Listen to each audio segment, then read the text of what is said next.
I don't think that I could see myself dating majority of Japanese women because there's a disconnect between us. Big Daddy Bert trying to find his Asian queen.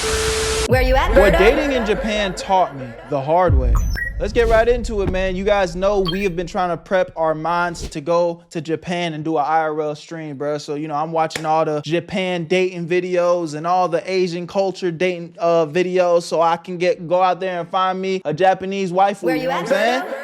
Talk to me nice, bruh. Big Daddy Bert trying to find his Asian queen. Let's take some notes and see what it's talking about. Tap into the Twitch streams. For those of you who are looking to come here to have your fun, I wanted to make this video for those of you who are curious on what it's like to have a serious relationship and what it means to date with intention here in Japan. Now, I've been here for almost 10 years, and most of my dating experiences have been in Japan, more specifically in the city of Tokyo. I've had one girlfriend back in the US. We broke up in my early 20s, and since then I moved to Japan. I've dated both Japanese and foreign women, and there's a catch-22 to dating both. I want to give you guys a disclaimer.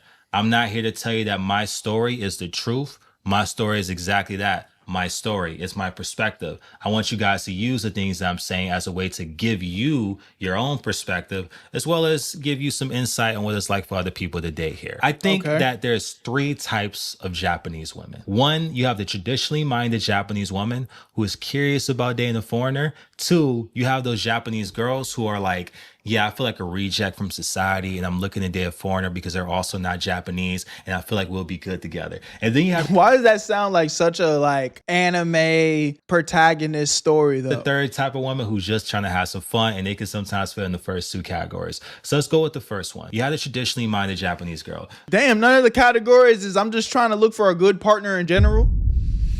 Oh man.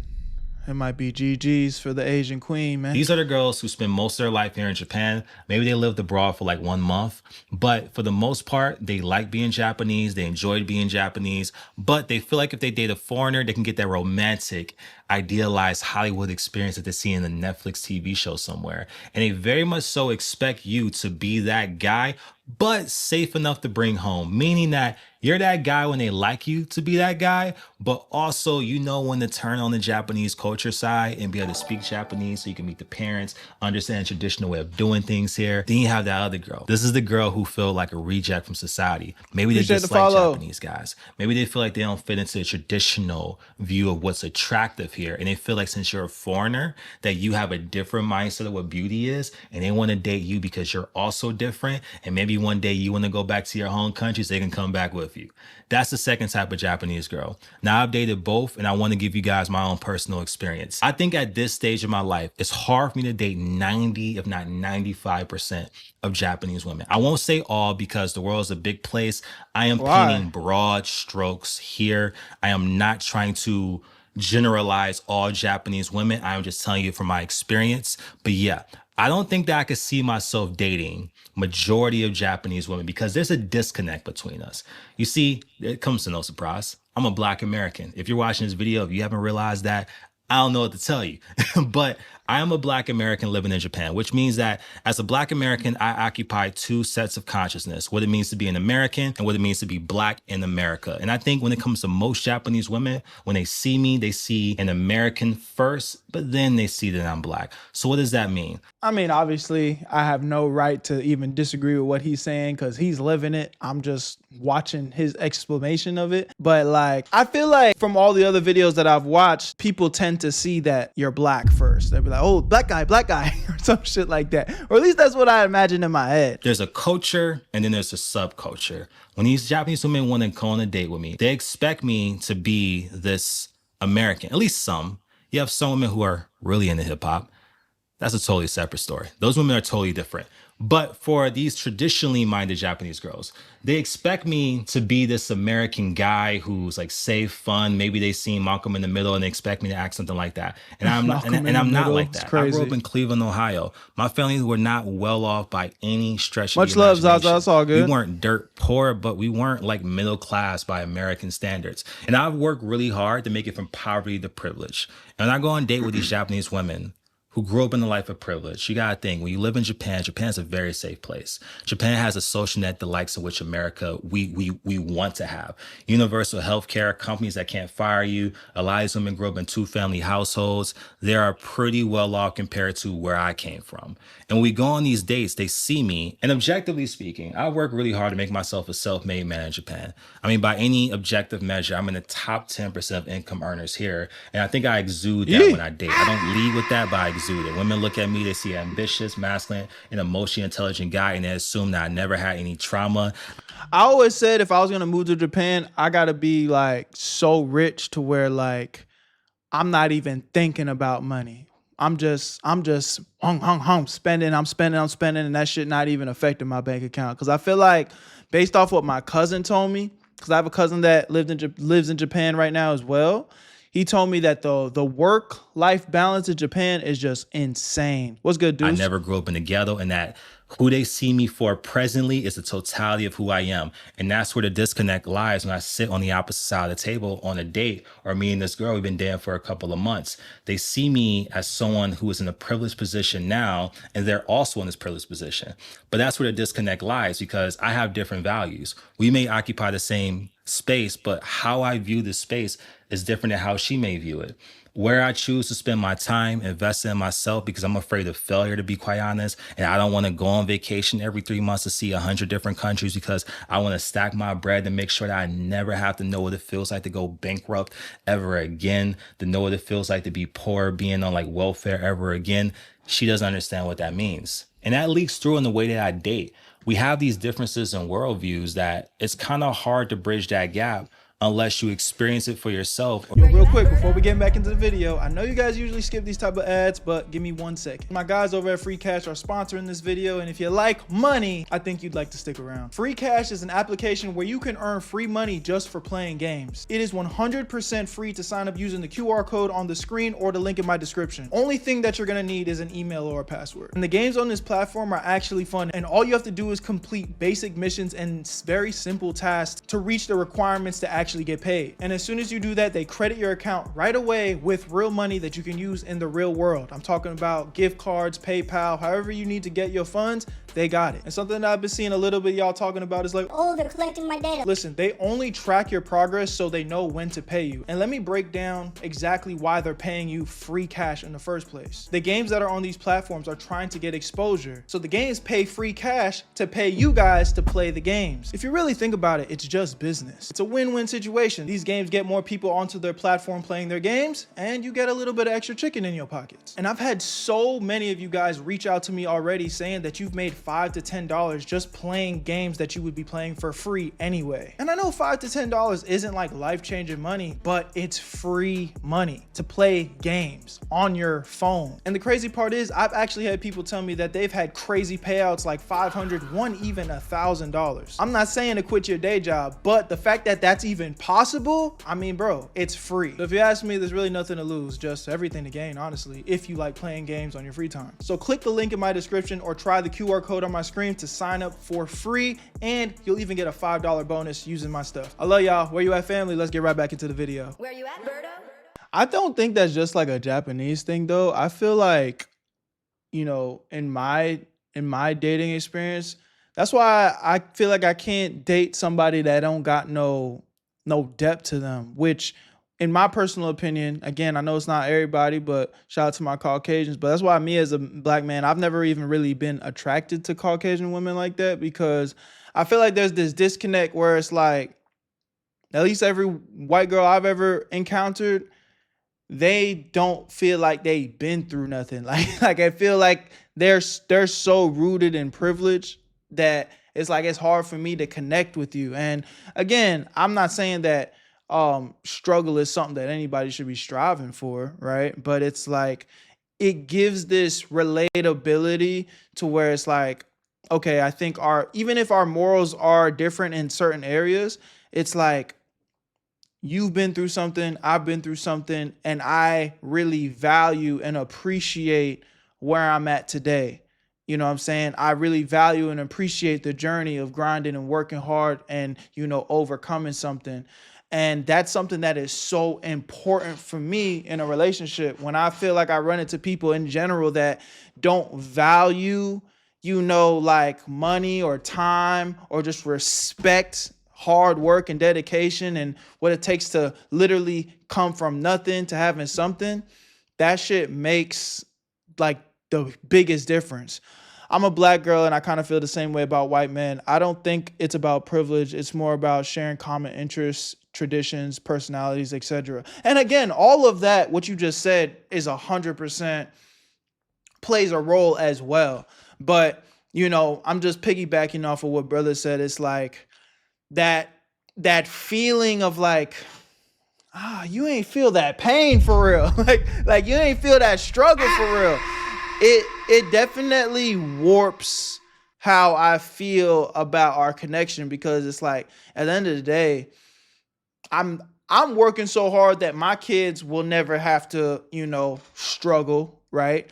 But at the same time, I want my kids to know what it feels like to appreciate, this life. Like, don't think that you just gonna be a silver spoon motherfucker that's just gonna be spoiled rotten. And not to say that that's 100% given if I deal with somebody that ain't struggled, but I don't know. I feel like that struggle puts something in your brain that makes it really like locked in. You know what I'm saying? Where you go out of your way to understand what that means. Take, for example, another point. A Japanese girl who has experience living in America, they feel like they're Americanized. But what exactly does that mean? I'm going to tell you straight up, just because a Japanese girl is Americanized, if you spend majority of your life in one country, you're mostly that culture. So when she says like, yo, I became more Americanized and I'm more open-minded than the average Japanese person, true, but are you open-minded to American standards? So what does that mean in context of dating a black man? Take, for example, I think about one of my exes, and we had this disagreement about morality. And this is a big deal for me because her, as a Japanese person, she views the law as moral. If it's illegal, therefore it's against the law. As a black man, hearing the stories of my mom growing up during like the civil rights era, so my mom and my father was born in the 50s, they spent time down south. I do not view it as such. The law to me doesn't necessarily equate to morality. For a long time appreciate in America, that sub, my boy. Berto? Straight up. Shout out to Just Blooper with the sub, man. Thank you.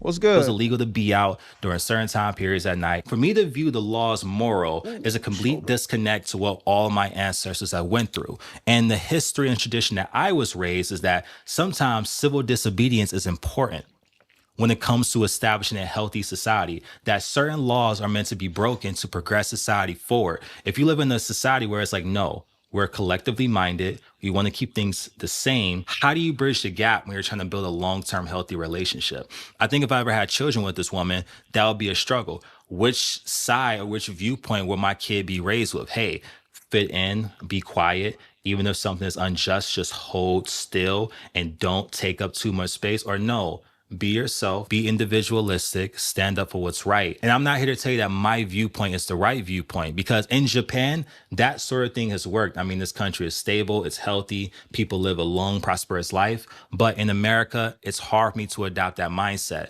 So when I think of Yeah, that's big too. But again, that goes into like why I relate so much to somebody that has some struggle.